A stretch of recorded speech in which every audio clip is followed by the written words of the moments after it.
বামফ্রন্টের পক্ষ থেকে বাংলা নববর্ষের শুভেচ্ছা জানাই। সবাই ভালো থাকবেন। যারা বড়রা আছে তাদের প্রণাম জানাই।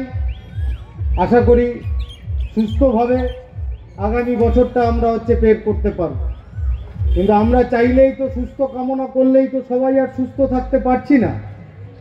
কঠিন সময়, সুস্থ থাকতে গেলে ওষুধ খেতে হয়। কোন জায়গায় ওষুধের দাম, এত গ্যারেন্টি, পেপার জোড়া বিজ্ঞাপন।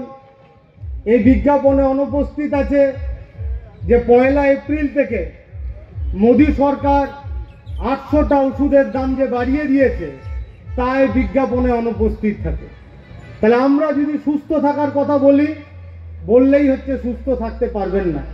আমি এই কথাটা অনেক জায়গাতেই বলি যে আমার যেহেতু এমএমসিতেই বাস, এমএমসিতে বাস মানে এমএমসিতে জন্ম এবং বেড়ে ওঠা, এখন বিধাননগরে থাকি। আমি জানি এমন বেশ কিছু মানুষ যারা বাবার সাথে কাজ করতেন, তারা যে অল্প কিছু টাকা পেয়েছিলেন, যা এমআইএসে রেখেছিলেন, তখন 1 লাখ টাকা এমআইএসে রাখলে 1150 টাকার মতো কাছাকাছি, কিছুটা কম, তারা ইন্টারেস্ট পেতেন। আর এখন 1 লাখ টাকার সেই ইন্টারেস্ট নেমে এসেছে পোস্ট অফিসে 615, 620 টাকা, অন্য ব্যাংকে 560, 570 টাকা।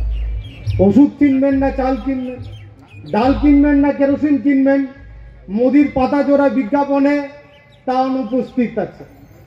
আমরা প্রত্যাশা করেছিলাম উনি যে গ্যারেন্টি দিয়েছেন, এই গ্যারেন্টিতে নিশ্চিতভাবে স্মৃতি ইরানির ছবি থাকবে, যিনি বলেছিলেন যে জিনিসপত্রের দাম বেড়েছে, মধ্যে দিয়ে বন্ধ করে দেওয়া হচ্ছে।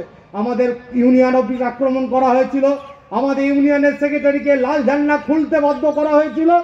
আমরা বললাম এত কিছু তো করলেন, কিন্তু কোকোভ্যান প্ল্যান্টকে কি বন্ধ করতে পারলেন, খুলে রাখতে পারলেন? আমরা সেদিন লাস্ট ব্যাটারি কুলিং ডাউনের পর যে কথা বলে এসেছি, মমতা ব্যানার্জি নিজেই প্রমাণ করেছেন ক্যাবিনেটের মিটিং এর সিদ্ধান্ত করে যে কোকোভ্যান প্ল্যান্টকে চিরতরে বন্ধ করে দেওয়া হলো। আমি বলি তৃণমূলের নেতারা, তারা তো দিনে প্রতি বছর পরিবর্তন হয়, এক একজন ইউনিয়নের দায়িত্ব থাকে, ফলে কাকে ধরবো আর কার কাছে জিজ্ঞাসা করব? নালে রাস্তায় দাঁড় করিয়ে জিজ্ঞাসা করতাম যে তোমরা সেদিন আমাদের ইউনিয়ন অফিস আক্রমণ করেছিলে কেন, যখন আমরা বলেছিলাম যে কোকোভ্যান প্ল্যান্ট কুলিং ডাউন করার মধ্যে দিয়ে ডিপিএল এর সারে সর্বনাশ করে দেওয়া হচ্ছে। দুর্গাপুর কেমিক্যাল লিমিটেড মমতা ব্যানার্জি সরকারের কারখানা, দুর্গাপুর কেমিক্যাল লিমিটেড সম্পর্কে উৎপাদন বন্ধ করে দেওয়ার সিদ্ধান্ত ক্যাবিনেটে হয়েছে। গত 2 বছর 3 বছর ধরে তার উৎপাদন বন্ধ আছে। কে জবাব দেবে? মনে হচ্ছে যে মোদী এবং মমতার মধ্যে কোনো পার্থক্য আছে? ওদের নেতাদের মধ্যেও পার্থক্য নেই, ওদের নীতির মধ্যেও পার্থক্য নেই। অর্জুন সিং কোন দলে আছে? মুকুল রায়কে যদি এখন জিজ্ঞাসা করা হয় তো আরো মাথা পাগল হয়ে যাবে। সে বলেছিল না অনুব্রতকে পাশে রেখে, যাহাই তৃণমূল যাহাই বিজেপি। এখন অর্জুন সিং ঢুকলে তাকে আগে জিজ্ঞাসা করে পাড়ার লোকেরা, দাদা যা কোন পার্টি মে হ্যাঁ। সকালে যদি বেরোয় ওকে ঘরের ড্রাইভার আগে জিজ্ঞাসা করে যে দাদা কোন সে অফিস মে যাएंगे, তৃণমূল কা অফিস মে যায় या বিজেপি কা অফিস মে যায়। এই তো তৃণমূলের নেতা আর বিজেপির নেতা। নীতির পার্থক্য নেই, নেতার পার্থক্য নেই। বলছে গ্যারেন্টিতে মহিলাদের সম্মান নরেন্দ্র মোদীর মুখে মানা, সন্দেশখালীর কথা বিজেপির মুখে মানা। কে ছিল বেটি বাঁচাও এই স্লোগানের ব্র্যান্ড অ্যাম্বাসেডর? তার নাম ছিল সাক্ষী মালিক। এই সাক্ষী মালিক আমাদের দেশের জন্য যখন সম্মান অর্জন করে নিয়ে আসার পর সে অভিযোগ করলেন বিজেপির সাংসদ ব্রিজভূষণ তাকে শারীরিক হেনস্থা করেছে, লাঞ্ছনা করেছে। আমি আর অন্যান্য শব্দ এই ভরা মিটিংয়ে ব্যবহার করলাম না। আমি বলছি সেই সাক্ষী মালিক যে বেটি বাঁচাও ব্র্যান্ড অ্যাম্বাসেডর ছিল, আপনি সেই ব্র্যান্ড অ্যাম্বাসেডরকে বাঁচাতে পারেন না, আর আপনি পাতা জোড়া বিজ্ঞাপনে বলছেন ভারতবর্ষের নারীদের সম্মান দেবেন। আপনাদের লজ্জা করে না? লজ্জা করে না আপনাদের? আপনারা কি বলেছিলেন? কৃষকদের জন্য আপনারা ন্যূনতম সহায়ক মূল্য দেবেন। কত কৃষক আত্মহত্যা করেছে? গত মোদী সরকার আসার পর আমাদের 1 লাখের উপর কৃষক আমাদের গোটা ভারতবর্ষে আত্মহত্যা করেছে। 1 লক্ষের উপর কৃষক ভারতবর্ষে আত্মহত্যা করেছে। আমি বলছি যে আমরা এই সংখ্যাগুলো দিলে আপনারা হয়তো বুঝবেন না। এই হালবিলের ছেলেরা যারা সিনেমা দেখে, অনেক মহিলারাও সিনেমা দেখেন, এই যে শাহরুখ খানের যে সিনেমাটা প্রত্যেক সিনেমায় হিট করে, আমিও ফ্যান ওর খুব, জওয়ান সিনেমাটা, জওয়ান সিনেমায় সে দৃশ্যটা মনে আছে সেই শিল্পী, যাকে দেখলে হচ্ছে আমরা কমেডিয়ান রোলি করে সাধারণত, তার মেয়ে হচ্ছে পরীক্ষা দিতে যাবে গ্রামের স্কুল। তো সে যখন পরীক্ষা দিতে যাবে তখন দেখে যে একটা হুড খোলা জিপে 4 জন হচ্ছে স্বর্ণামার্কা ছেলে সেখানে এলো।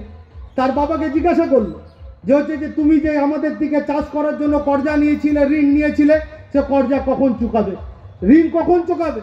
ওর বাবা বলল যে মাই বাপ, আমাদের তো দেখেছেন এবার তো হচ্ছে চাষ হয়নি, নষ্ট হয়ে গেছে, আমাকে একটু টাইম দিন, আমি হচ্ছে তার মধ্যে আমার জমি হোক, আমার হচ্ছে যে গয়না হোক, বইয়ের বিক্রি করে আমি হচ্ছে আমার কর্জা মেটাবো, আমার ধার মেটাবো। একটা কথাও শোনেনি তার বাবাকে, ওই মেয়েটির বাবাকে।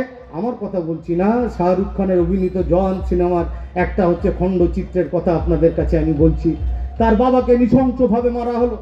মেয়েটির সামনে পরীক্ষা দিতে যাবে, মেয়েটির মা তার বাবার উপর আশ্রয় পড়লো যাতে হচ্ছে যে তার গায়ে আঁচড় না পড়ে বেশি। মায়ের শাড়ি ধরে টান দিল মেয়েটির সামনে। মেয়েটি কাঁদতে কাঁদতে ওর বাবাকে বলছে, ওই জওয়ান সিনেমায় দেখছি, যাকে দেখে আমাদের হচ্ছে হাসি পেত, যে সিনেমার অভিনেতাকে দেখে, সে যে এরকম একটা জায়গায় আমাদের চোখের জলে আমাদের হচ্ছে সিনেমা হলকে ভাসিয়ে দেবে আমরা বুঝতে পারিনি। ওর মেয়ে যখন বাবাকে জিজ্ঞাসা করছে, বলছে যে বাবা, আমি আজকে পরীক্ষা দিতে যাব না, তোমাকে ওরা আরো মারবে।